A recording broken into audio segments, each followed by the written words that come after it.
Hello అందరికీ welcome to Mini Mom's Kitchen episode 3. ఈ వీడియోలో మునక్కాయ టమాటో కూర ఎలా చేయాలో చూద్దాము. తొందరగా అయిపోతుందని కుక్కర్లో వేసాము.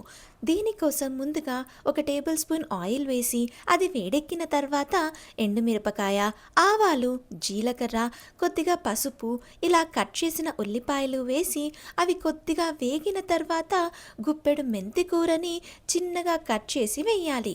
అవి వేగిన తర్వాత చిన్నగా కట్ చేసిన మునక్కాయలు, బంగాళదుంపలు వేసి ఒకసారి కలిపి టొమాటోలని వేసి కలపాలి.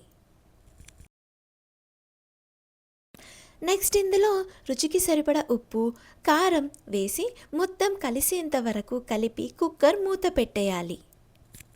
కుక్కర్ ఒక విజిల్ వస్తే సరిపోతుంది. అంతే, మునక్కాయ టమాటో కూర రెడీ.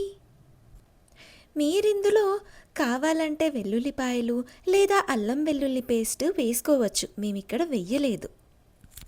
కుక్కరు ఒక విజిలే అయినా మునక్కాడలు, బంగాళదుంపలు చక్కగా ఉడికిపోయాయి. Thank you for watching.